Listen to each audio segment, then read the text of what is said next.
Saat ini kami di Waduk Gajah Mungkur di Wonogiri, masuk di Jawa Tengah.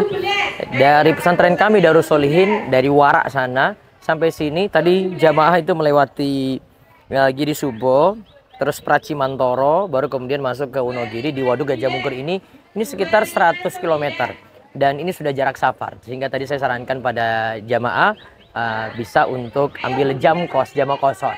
Nah, ini adalah kegiatan rutin. Jadi mereka ini jamaah ibu-ibu sepuh. Mereka sudah usia itu rata-rata di atas 60. Tadi yang paling tua itu ada yang di atas 80 tahun. Yang tadi dekati usia 80, 70-an, 80 itu dapat hadiah. Nah, di sini saya ingin jelaskan bahwa ini salah satu metode dakwah. Kita bagi segmen jamaah itu ke segmen usia-usia tertentu. Mereka sini berada pada usia sepuh. Mereka sini masih belajar Iqra. Bahkan ada Iqra 1. Dan ada yang Iqra-nya dia pelan-pelan sampai bisa Al-Quran, walhamdulillah. Kemudian ada juga nih kelas Al-Quran, dan ada yang dari dulu memang belajar Al-Quran dan membetulkan bacaan Al-Qurannya. Diajarkan oleh murid-murid kami yang ibu-ibu muda. Ibu muda kemudian mengajarkan ini. Nah, saat ini agenda mereka nih untuk rekreasi. Kenapa rekreasi? Setahun full itu mereka belajar terus. Tiap malam minggu, mereka termasuk murid yang semangat dibandingkan yang muda-muda. Itu datang terus, walaupun ada yang belajarnya dari dulu itu Iqra 1 terus.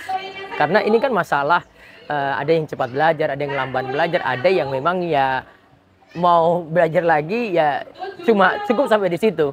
Artinya dia yang penting bisa ibadah, bisa sholat dengan baik, dia bisa hafalin doa-doa, dia bisa hafalin zikir-zikir, diamalkan itu.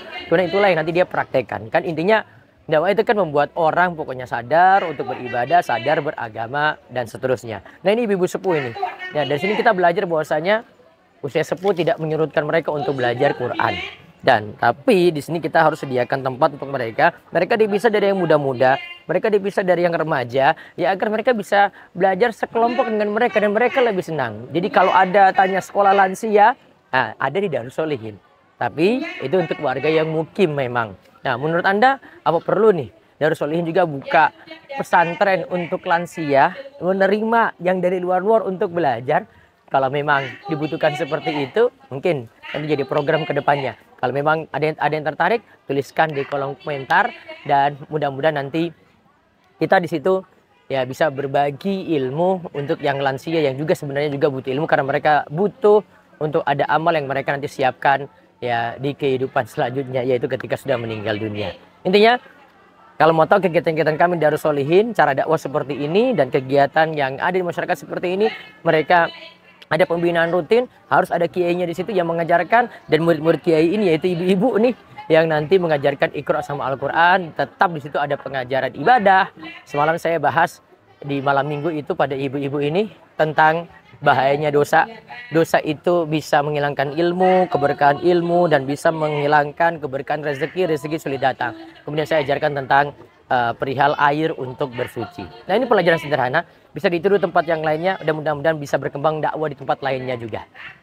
Perhatikan segmen ini adalah jadi tujuan juga untuk kita berdakwah dan sampaikan dengan pelajaran yang pas yang mereka butuhkan di tengah-tengah masyarakat. Allah ya barik.